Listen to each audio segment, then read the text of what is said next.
알파벳이 다시 기술주의 상승 동력을 불어넣었습니다. 며칠 동안 기술주는 고점에 대한 부담 속에 하락세를 보였는데요. 어제 장 마감 후에 알파벳이 호실적과 함께 AI 지출을 대규모로 늘린다고 발표하면서 AI 시장이 계속 확대될 것이라는 기대감에 테크 기업들이 강세를 보였습니다.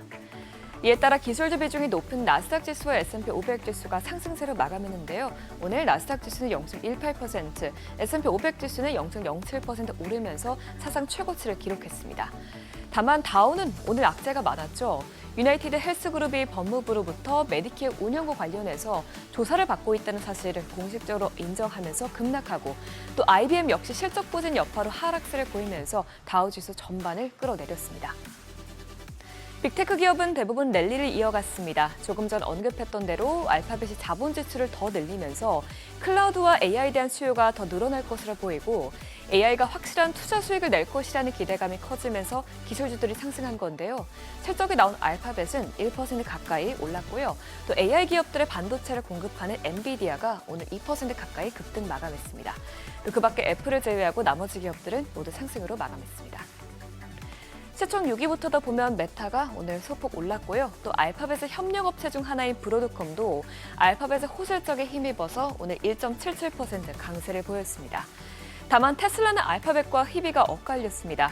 테슬라는 이미 낮아진 시장 기대치보다 더 낮은 실적을 기록했고 컨퍼런스 콜에서마저 머스크 CEO가 전기차 구매 보조금 폐지 등으로 테슬라가 한동안 힘든 시기를 보낼 수 있다고 밝히면서 주가가 8% 넘게 급락했습니다.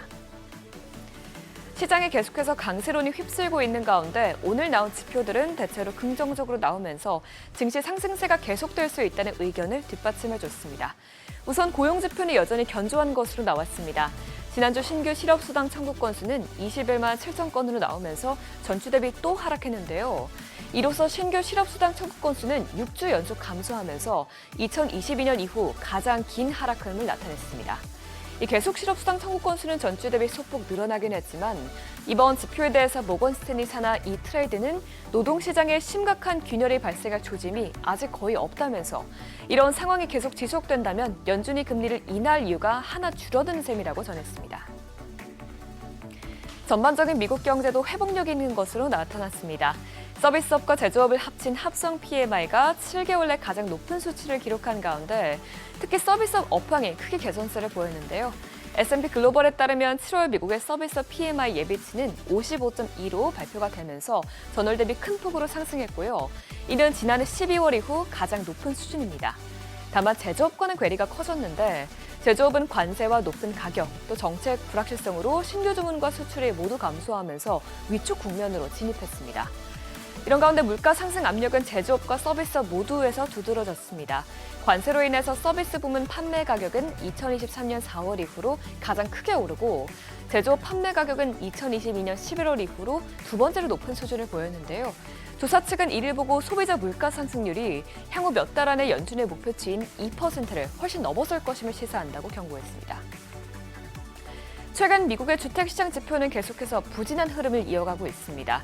어제도 기존 주택 판매가 크게 감소한 가운데 6월 신규 주택 판매마저 소폭 증가하는 데 그치면서 시장 예상치에 못 미친 것으로 나왔습니다. 또 이 지표의 선행 역할을 하는 건축 허가 건수 역시 전월 대비 감소세를 이어가면서 앞으로 주택시장은 쉽게 회복세로 접어들기 어렵다는 점을 나타냈습니다. 이번 주 초에 스콧 베센트 재무장관이 일단 파월 의장의 해임설에 제동을 걸면서 국채금리가 하락세로 돌아섰는데요. 이 같은 노력은 다시 물거품이 됐습니다. 간밤 트럼프 대통령이 20년 만에 처음으로 연준 본부를 방문하면서 연준 의장에 대한 압박 수위를 높이자 국채금리는 그동안 떨어졌던 하락폭을 대부분 줄였습니다. 이외에도 어제 유럽 중앙은행이 올해 들어서 처음으로 기준금리를 유지하고 앞으로도 금리 인하 가능성이 낮을 것으로 전망되면서 독일 국채금리가 상승하자 미국 금리도 상승세로 방향을 틀었고요. 또 오늘 나온 지표도 큰 영향을 미쳤는데요. 예상보다 고용시장의 견고함이 재확인되면서 미국의 금리 인하 기대감이 줄어들자 금리는 단기물 위주로 강세를 보였습니다. 결국 10년물 금리는 0.01%포인트, 2년물 금리는 0.03%포인트 상승했습니다. 무역 협상에 대한 기대감이 계속 나오면서 금값은 하락세를 이어갔습니다. 또 지난 상반기에 중국의 금 소비량이 전년 동기 대비 감소했다는 소식이 나온 점도 금 가격의 부담으로 작용했는데요. 간밤 금 선물은 0.72% 빠지면서 온스당 3,400달러 밑에서 거래가 됐습니다. 또 국제유가는 오랜만에 큰 폭으로 올랐습니다. 공급 쪽에서는 러시아가 휘발유 수출을 줄이는 방안을 고려하고 있고 또 수요 쪽에서는 앞으로 미국과 주요국들의 무역 합의 소식이 나올 것으로 기대되면서 경제 불확실성 해소로 원유 수요가 늘어날 것이라는 전망에 영향을 미친 것으로 풀이되는데요. 오늘 WTI와 브렌트유는 모두 1% 넘게 급등 마감했습니다. 굿모닝 마켓이었습니다.